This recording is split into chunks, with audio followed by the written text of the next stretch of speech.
Good afternoon, ma'am. My name is Andrea Nicole Bister, your student nurse for today. So, for verification po, what's your name, ma'am? Mary Jean Wandas. Age po, ma'am? 50. Birthday niyo po? August 8, 1974. Ma'am, may I get your consent po? I will be asking you questions regarding your current, past health history. And also, ma'am, I will be assessing your skin, hair, and nails. So, I will be touching po your skin, hair, and nails. Is it okay with you, ma'am? Rest assured, ma'am, that the information that I will be getting will remain confidential between you, me, and your doctor po. So, ma'am, meron po ba tayong current skin problems like lesions, dryness, pamamaga, pangangati, ma'am? Dryness po. What about changes in lesion appearance po? Meron po ba? Wala. Feeling changes po like pain, pressure, pangangati, meron po ba? Wala naman. Okay po. Meron po ba tayong problema sa hair loss, dandruff, meron po ba? Dandruff lang. Sa nails po, meron po ba tayong problema sa nails? Wala. Meron po ba tayong problema sa body odor, ma'am? Wala. Sa past health history po, meron po ba tayong previous problems sa skin, hairs, and nails? Wala naman. Allergic reaction po, meron po ba? Wala. Meron po ba tayong family member, ma'am, who have skin diseases, skin cancer? Wala. Sa lifestyle po, meron po bang excessive exposure to sun, chemicals? Meron po ba? Wala. Ano po yung ginagawa nyo for daily care of your skin, hair, and nails? Maligo. Maligo po. Maligo. Ano po yung kadalasan po ninyong kinakain and exercise po? Exercise. Yung mga gulay. Gulay po. Gulay. Nag-exercise po kayo, ma'am? Opo. Ano pong exercise, ma'am? Maglakad-lakad. I have already gathered all of my equipments. I will be asking my patient to gown, and also my equipments are my gloves, pen light, magnifying glass, centimeter ruler, and also I have here the alcohol because I have already performed hand hygiene, but I will also do hand rubbing to protect my patient.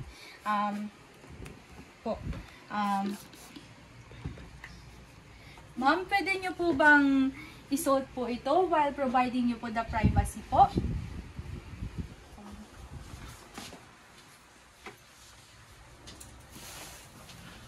Okay po, ma'am. Meron pa po ba tayong problems na hindi po nababanggit, ma'am? Wala naman.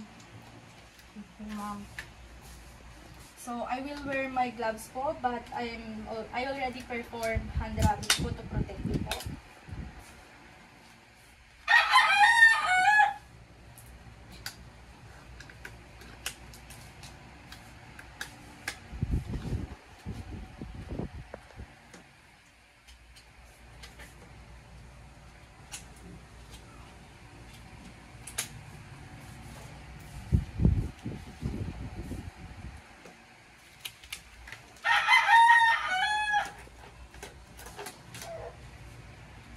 So, ma'am, I will going to assess your skin po. Skin po na unahin po natin.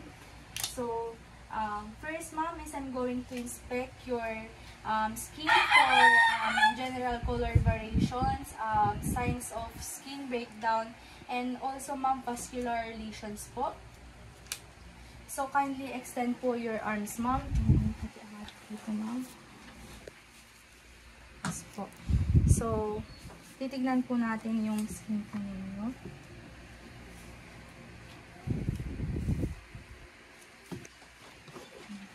I will use magnifying glass po para makita po natin mabuti.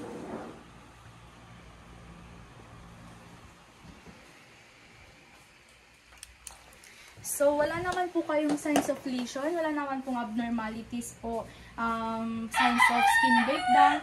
Yung color po ng skin po ninyo is brown po siya, which is normal po sa inyo. And next, ma'am, is I'm going to palpate your skin for lesion. I'm going to palpate for texture, moisture, temperature of the skin, and also the thickness of the skin po.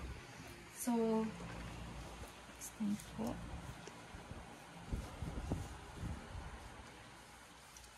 Sige na, ma'am.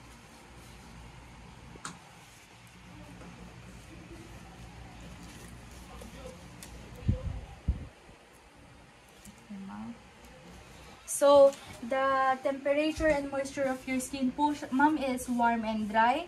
So, yung texture po ng skin ninyo, ma'am, is smooth po siya and wala naman po akong nakitang lesions po. So, next, ma'am, is I'm going to check the mobility and turgor po and also for edema po. So, kindly extend again your arms, ma'am.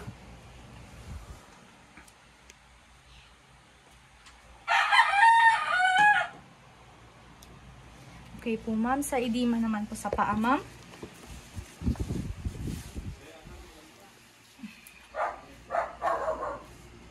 Sa kabila po.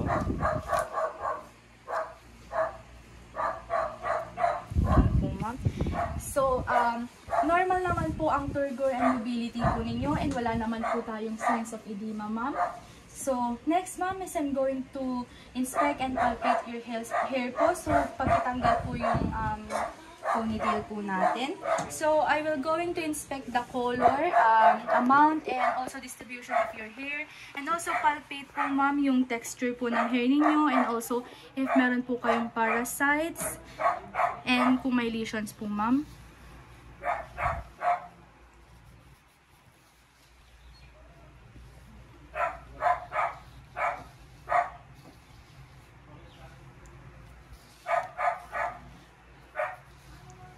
So, wala naman po tayong signs ng parasites, ma'am.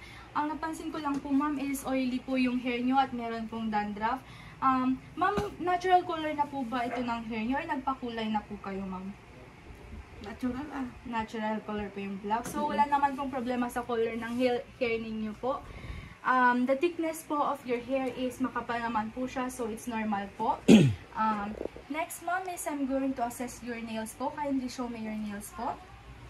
I'm going to inspect po your nails for cleanliness, shape, and color. So, your nails po is quite groomed and clean. Wala naman pong abnormalities. Sa color po niya is quite pinkish, which is normal naman po. And also, the shape po is square po siya. So, next, ma'am, is I'm going to palpate your nails po for your texture. And ang texture po niya is smooth and quite firm po ang nails ninyo. And lastly, ma'am, is I'm going to check the capillary refill po, ma'am. So, I'm going to pinch po dito. So, wala naman pong abnormalities, ma'am. Less than 2 seconds po bumalik yung natural color po ng nails ninyo. And, ma'am, for your recommendation and analysis, your skin problem po, ma'am, dryness po ng skin ninyo. And wala naman pong problem, yung dryness lang po. And also po, yung sa hair po ninyo is oily and dandruff. So, sa nails naman po, wala naman po tayong problema. So, ma'am, kindly visit the dermatologist po para maagapan po natin yung dryness and also the dandruff on your skin, ma'am. Thank you po, ma'am.